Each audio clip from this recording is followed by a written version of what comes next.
Well, howdy, folks. It's Carpo here. Hope everyone's doing well today. And today I would like to talk about how to not be weak, just to get it right out there. And I have to declare first what I mean exactly by weakness. And this is, I would call it, I should have a name for these particular videos where it's off the top of my head, where I haven't done any research or study, I don't have any notes. This is something I somewhat wanted to cover last night in the live cast I did, but I got a little distracted, as usual. And I wanted to discuss overcoming stress, anxiety over current events or over life in general. Everybody has their own unique circumstances.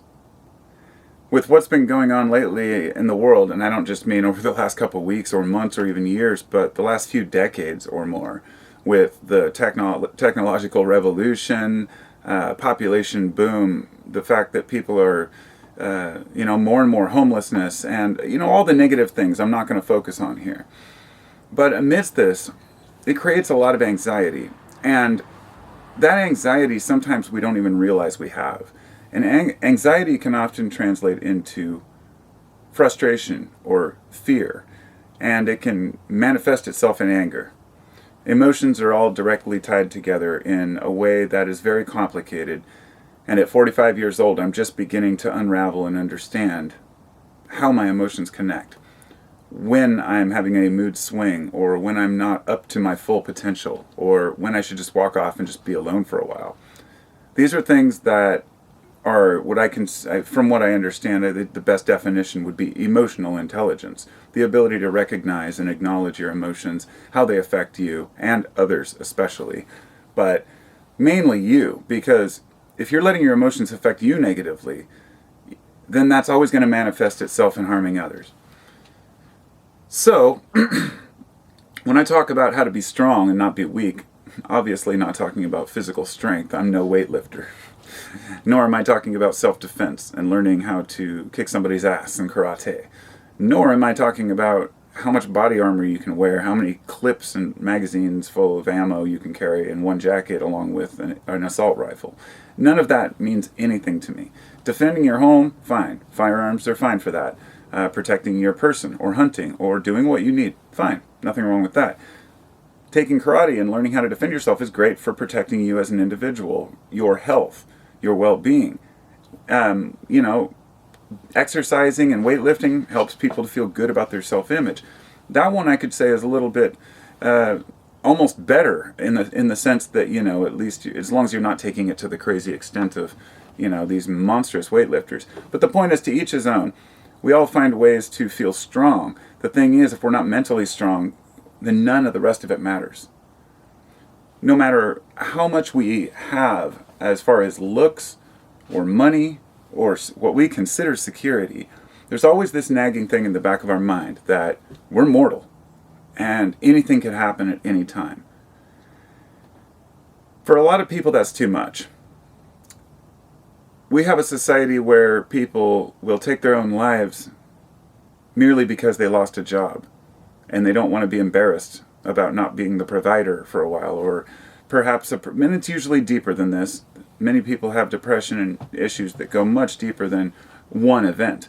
But we lose a lot of people to unnecessary trivialities, sending young kids off to fight in wars that are unnecessary. Not to take it to that place, but soldiers, especially, who have PTSD, have one of the hardest times overcoming this anxiety. And that strength that they showed on the battlefield does not translate into mental strength at home. And therefore, they often suffer the most and are looked down upon by, not down upon, I mean, most people respect the vets, but it seems like the government just doesn't give a shit, doesn't take care of its own people. And that adds to the anxiety. It's a main contributor to why people are upset and angry right now, is because they don't feel like their government has ever listened to them. All people, all citizens, except for the very wealthy, who are doing just fine. So, as far as being strong, it's really important to realize that, and I don't like to make comparisons, but our ancestors, and I mentioned this last night as well, some of the stories of how these people were treated by their supposed kings, the noblemen, and these it seemed like there was just no moral compass in a lot of these ancient societies. And it was the same old story like in ancient Rome, where Caligula was upset because he couldn't get rid of the Senate because the Senate was stopping him from doing what he wanted on his own. But the whole point of the Senate was to avoid allowing a dictator to take over Rome. He's just one of many. The pharaohs, who were buried with hundreds of their own slaves, or with their wives still living. So when we look today and say that we're very primitive and we're brutish, I'm saying if you compare it to ancient history, we've come a long way. There's a lot to be said about the positive aspects about what we have created here. And therefore, that's why I don't lose hope. That's why I feel strong, because I feel like there's strength in numbers, and that's why I try to connect with my fellow man. Because I know that if there were ever a real revolution in this country, for example, I would love to partake in voicing my opinion. But it would have to be for the right reasons. And the thing I've learned over the years is not everyone has the same reasons for what they consider to be change or a need for change. And this puts us in even a more of a stressful situation. Because you wonder, are my neighbors my enemy? And is my enemy's enemy my friend? And instead, we should step back and ask, why do we have any enemies? I know people who have harbored resentment for years against others because of one confounding mix-up or a misunderstanding. But even if it's something like a real verbal or physical fight between two people, you have to get over it and move on. If you're hanging on to any gripe or grievance towards any one person for any long period of time, after it should have been processed, I feel like it's doing us a disservice and it's causing more stress. Here's to try to put it into a context, what I really want to get across in this video. In case you're wondering, I'm sitting on my bed in my school bus, so it's right in the back here. Hope the sound's okay.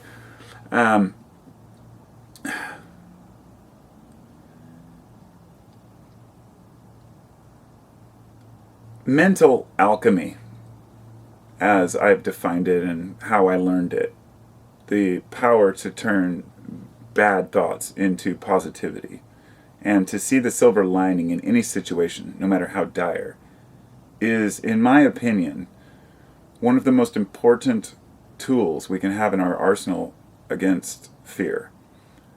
Because analyzing every situation and picking it apart and trying to understand why people think the way they think, why people act the way they act, we find that most people have good intentions at heart and are often misled.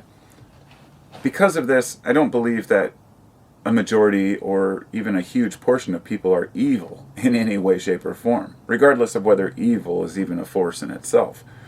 But our definition of, bad or evil is very subjective. However, we fear that which we do not know, most often. We fear the unknown because of the very fact that it's unknown.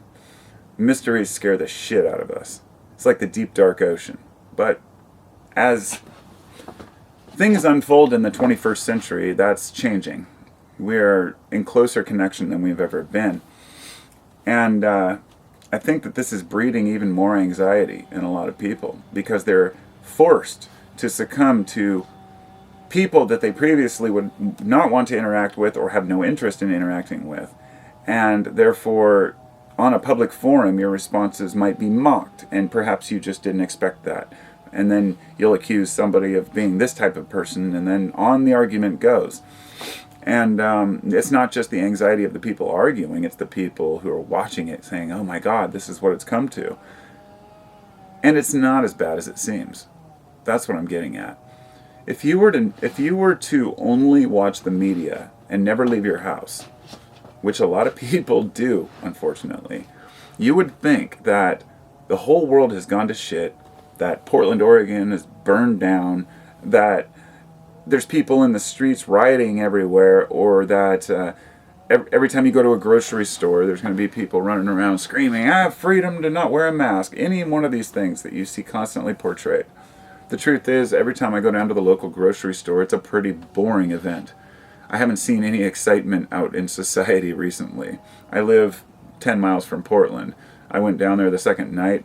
It got pretty brutal after a month, and it continued to get worse, but Portland's still standing. That's the positive side. We make it through things. Civil unrest and uprisings are something that always occur in a society. But I think that today it's different because of the tools that we have to annihilate each other. But also, and this is a main factor here, we are so dependent on our big four, we call the big four utilities, right? And it's because, well, there's communications, and there's water, and there's power, and, God, what is the fourth one? There's communications, water, power, and transportation. And between all four of those, every one of them relies on circuits, technology, chips, and the internet, and satellites. And without those, we would come to a crippling halt. A lot of people sense this and realize this. They know how vulnerable we really are. And I've got to say that this, unfortunately, contributes an immense amount of anxiety to people's lives. So, in this case, being strong means living for today. It means acknowledging that you can prepare for tomorrow as best you can, but you'll likely never see what's actually coming. And I think about these things quite often. I had a dream last night. I made the live cast last night, and in that live cast I was talking about dreams, and we were talking about lucid dreaming and things like that. And I mentioned how I'd had some apocalyptic dreams in the past. Well, then I came in after the live cast, sat down on the couch, I was watching a show, I fell asleep. I woke up at about 1 in the morning, and at first didn't really feel anything, and then all of a sudden I just got this chill down my spine, and I just remembered this whole dream I had had last night. And I'll tell you about it, because it was really weird.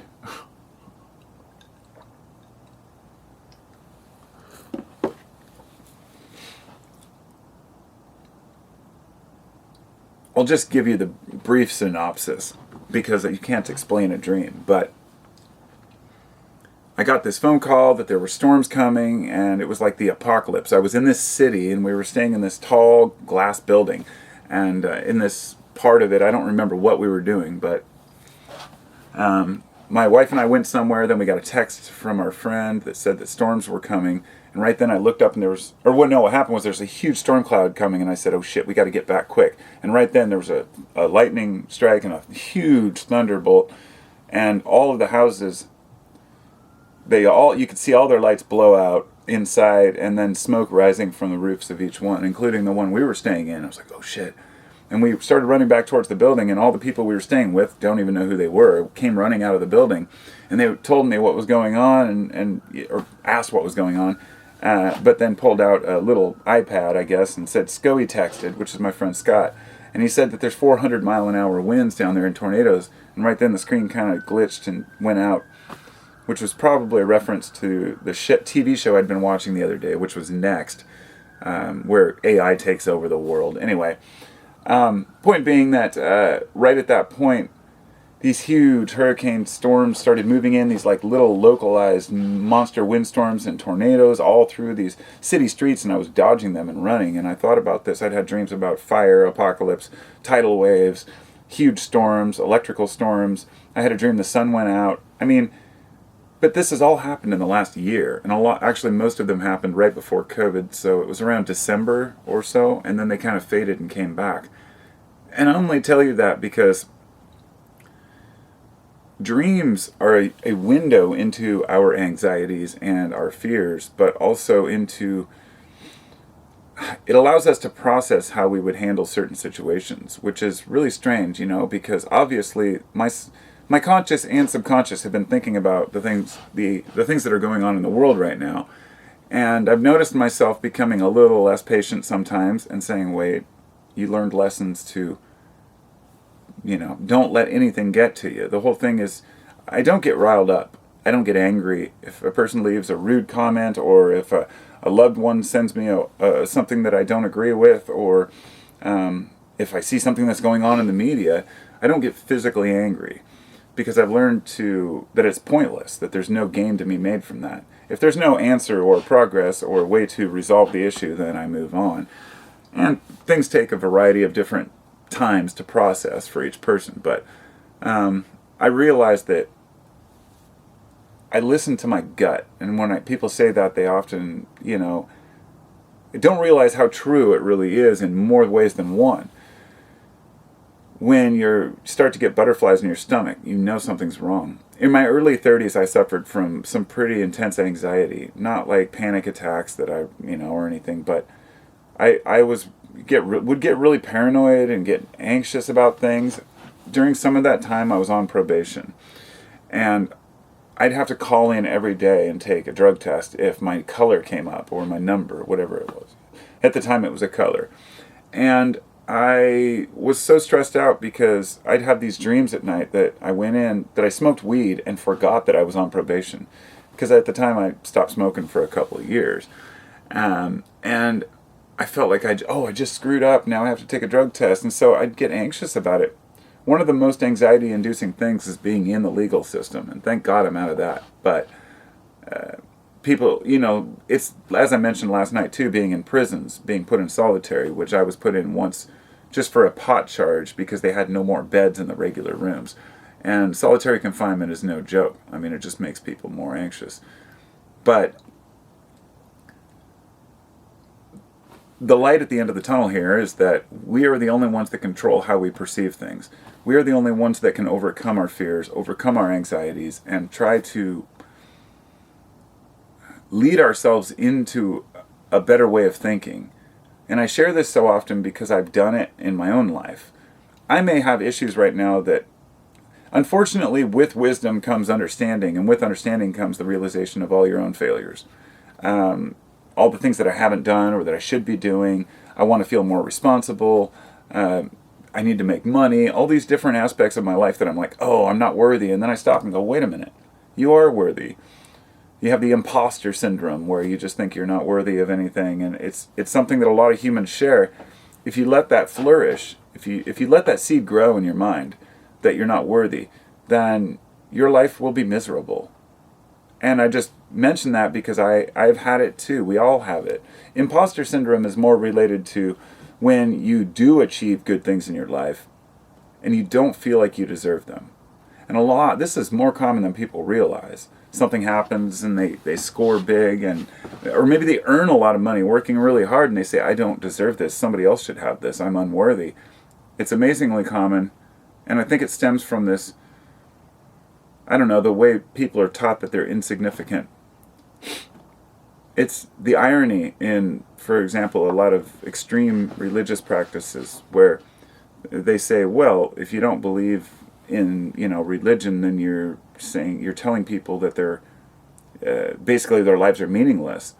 Whereas a person who is, say, a secularist might be able to create what they want out of life and actually be just as happy, whereas somebody who's an extreme practice of various religion might be the kind of person who has no fun, like the Puritans, right?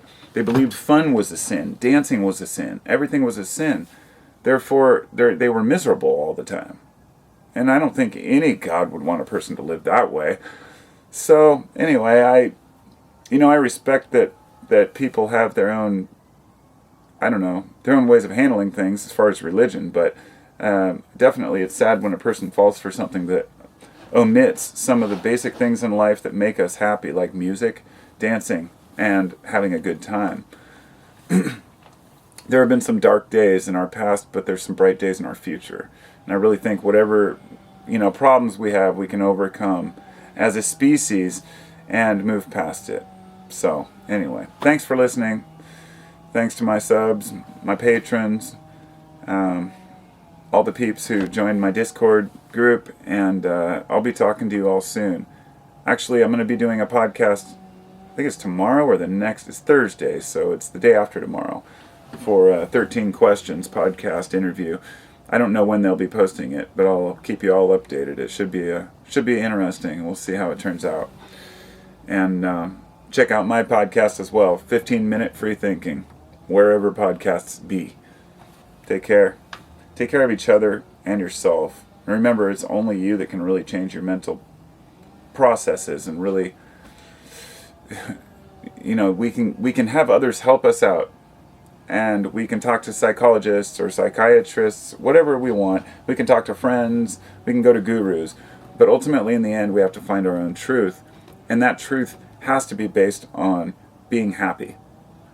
So, the question presented was, can you be happy? You know, or at least the original intention of this video was to make it, you know, entitled something like, you know, can you be happy all the time? And no, you cannot. You're going to have ups and downs. What you've got to do is be happy as much of the time as you can, regardless of what happens. And always look for that silver lining. Peace out. Talk to you later.